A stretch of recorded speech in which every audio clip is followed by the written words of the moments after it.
नमस्कार दोस्तों, मैं हूं डॉक्टर दीपिका, ऑब्स्टेट्रिशियन, गायनेकोलॉजिस्ट व इनफर्टिलिटी स्पेशलिस्ट। आज मैं आपको बताने जा रही हूं प्रेगनेंसी के फर्स्ट ट्राइमेस्टर में बच्चे के अंदर क्या-क्या चेंजेस होते हैं, होने वाली माँ के शरीर में क्या-क्या चेंजेस होते हैं और उसे किन-किन बातों की सावधानी रखनी चाहिए। पिछले वीडियो में हमने देखा कैसे ओवेरियन फॉलिकल डेवलप होता है, फिर डोमिनेंट फॉलिकल बनता है, ओव्यूलेशन होता है, फर्टिलाइजेशन होता है, इम्प्लांटेशन होता है और हार्मोन्स बढ़ते हैं, जिससे यूरिन प्रेगनेंसी टेस्ट पॉजिटिव आता है। और इस ड्यूरेशन तक यूजुअली 4 से 6 हफ्ते का टाइम निकल चुका होता है, यानी कि जो आखिरी मासिक की तिथि होती है उससे जब नेक्स्ट मासिक की तिथि नहीं आती है तो 4 हफ्ते होते हैं। 1 हफ्ता ऊपर होने पे जब महिला टेस्ट करती है तो 5 हफ्ते हो जाते हैं। तो चलिए अब जान लेते हैं कि इस 5 से 6 हफ्ते में बच्चे के कौन-कौन से पार्ट डेवलप हो चुके होते हैं। इस समय तक बच्चे की ऑप्टिक वेसिकल जिससे उसकी आँखें बनती हैं, उसकी लिम्ब बड्स जिससे उसके हाथ और पैर बनते हैं, उसकी न्यूरल ट्यूब जिससे उसका ब्रेन और स्पाइनल कॉर्ड डेवलप होता है और उसका हार्ट ऑलरेडी डेवलप हो चुका होता है 4 वीक्स पर ही। फिर अब जान लेते हैं कि 8 हफ्ते पे बच्चे के कौन-कौन से ऑर्गन डेवलप होते हैं। 8 हफ्ते में बच्चे का जो है लंग्स डेवलप होते हैं, उसके हार्ट जो है 4 चैम्बर्ड हो जाता है और रेगुलर रिदम के साथ वो बीट करने लगता है। उसके बाद जो है उसके हाथ और पैरों में उँगलियाँ डेवलप होनी शुरू हो जाती हैं और उँगलियाँ जो होती हैं उसकी वेब्ड होती हैं, जैसे स्पाइडर की होती हैं उस तरह उसकी webbed fingers and webbed toes होती हैं।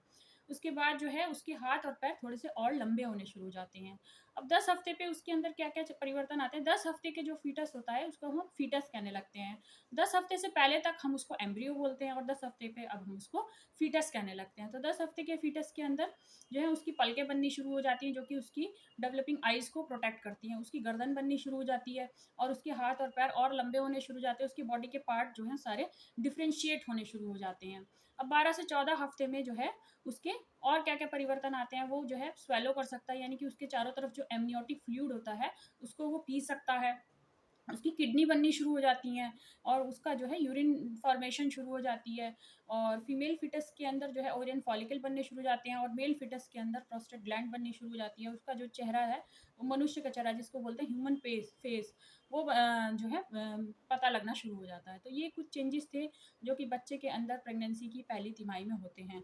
तो अब जान लेते हैं माँ के शरीर में क्या-क्या परिवर्तन होते हैं। फर्स्ट होता है fluid overload, fluid overload, water retention and weight gain.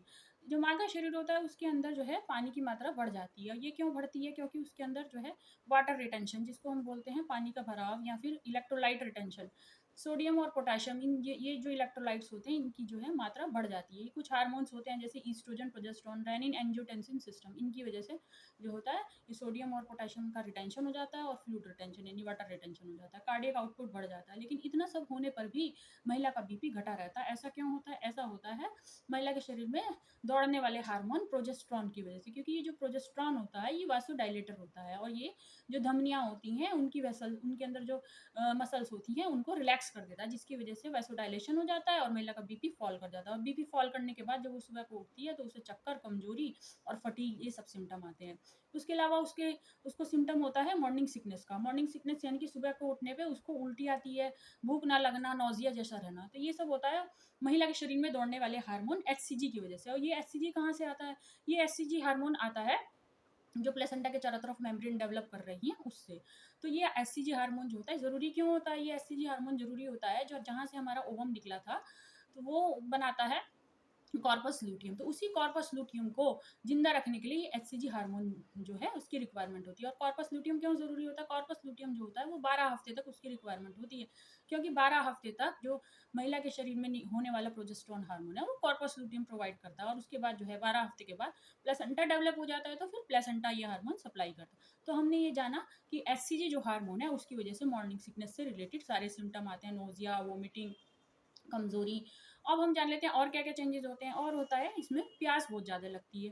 प्यास लगने का क्या कारण होता है? जो महिला के शरीर में प्यास वाला सेंटर होता है, थर्स्ट का जो सेंटर होता है वो लो लो थ्रेशोल्ड पे एक्टिवेट हो जाता है, यानी कि अगर थोड़ी भी पानी की कमी हो तो तुरंत उसको जो है स्टिमुलस जाता है पानी का, तो उसको पॉलीडिप्स या पॉलीयूरिया यानी कि बार-बार प्यास लगना, बार-बार पेशाब आना। पेशाब आने के अन्य कारण भी होते हैं, जैसे कि उसकी यूट्रस पे खिंचाव पड़ना और यूट्रस के आगे जो होता है वो यूरिनरी ब्लैडर होता है, तो ब्लैडर पे भी खिंचाव पड़ता है जिसकी वजह से उसको बार-बार पेशाब जाने जैसे सिम्पटम हो सकते हैं।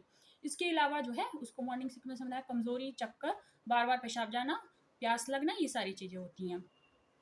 तो चलिए अब जान लेते हैं महिला को किन किन बातों की सावधानी रखनी चाहिए। सबसे पहले जब वो अपने अल्ट्रासाउंड कराने डॉक्टर के पास जाती हैं, तो उसको ये डॉक्टर देखती हैं उसकी कि प्रेगनेंसी सही लोकेशन पे लगी है या नहीं लगी, कहीं एक्टोपिक प्रेगनेंसी तो नहीं है, या फिर अगर सही लोकेशन पे प्रेगनेंसी लगी तो प्रेगनेंसी ठीक प्रकार से लगी है या नहीं लगी, यानी कि उसका जेस्टेशनल सैक योग सैक सही है या नहीं, कहीं अबॉर्शन के संकेत तो नहीं आ रहे, जैसे कि उसमें सब कोरियनिक हीमरेज या ब्लीडिंग कोई दिखाई देना।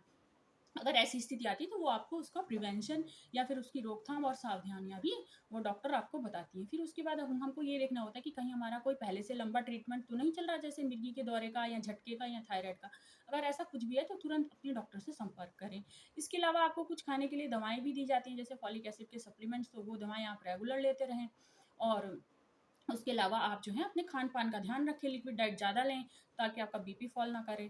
तो ये सब सावधानियाँ थी जो मैंने आपको बताई, जो कि आपको अपने जो है प्रेगनेंसी के दौरान रखनी है। अगर आपको मेरी वीडियो अच्छी लगे तो लाइक, शेयर और सब्सक्राइब करें। आगे भी ऐसी जानकारी से परिपूर्ण वीडियो लेके हम आते रहेंगे। Thank you.